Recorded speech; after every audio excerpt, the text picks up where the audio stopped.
Imaginons qu'il est pris, mais qu'il est reculé, c'est que ici, je vais pouvoir le. Je passe. Je fais ça. Je fais ça.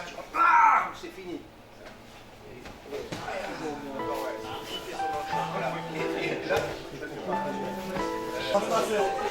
Ce stage, c'est un stage de karaté traditionnel. C'est d'abord l'occasion pour les pratiquants qui n'ont pas l'habitude de travailler ensemble, parce qu'ils sont issus d'associations différentes, d'écoles différentes, de se retrouver, de sortir du cadre de leur dojo, de leur pratique, et du coup de se rencontrer et d'échanger les pratiques.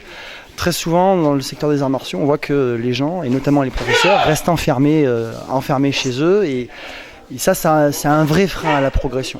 C'est aussi une façon de dynamiser la région en proposant un événement original, en faisant venir un expert de notoriété internationale qui a une filiation directe avec le Japon et qui du coup va partager son expérience, sa technique, son savoir-faire, sa maîtrise. Alors en fait on travaille le karaté d'origine qui est le karaté traditionnel japonais. Kara veut dire vide. Était la main vide, c'est vide de toute arme, mais c'est aussi vide de toute mauvaise intention. Donc on retrouve un peu l'esprit samouraï naturellement, le dépassement de soi, la droiture. Là aussi c'est la magie des arts martiaux, c'est-à-dire qu'elle va nous permettre d'utiliser notre potentiel. Si je suis grand, tant mieux, j'aurai des grands segments, je serai puissant. Si je suis petit, je ne suis pas condamné pour autant, bien au contraire, je suis beaucoup plus mobile, plus rapide. Et finalement, tout le monde a sa chance. Autant au départ, le karaté peut paraître laborieux parce que on est sur la pédagogie du modèle, reproduire des gestes qu'on ressent plus ou moins ou pas très bien.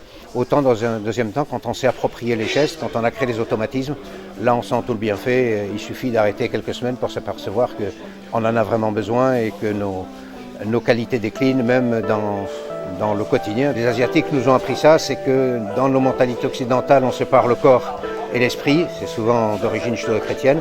Chez les Asiatiques, c'est l'unité corps-esprit. Et on s'aperçoit qu'effectivement, quand on frappe, au lieu de frapper simplement avec ses bras ou ses jambes, si on frappe avec l'intention, là c'est un tout autre résultat. Pour l'école, pour mon école qui l'organise, c'est aussi une manière de montrer aux élèves qu'il y a une dynamique, il y a une filiation, il y a une transmission et qu'on ne reste pas sur nos pratiques habituelles.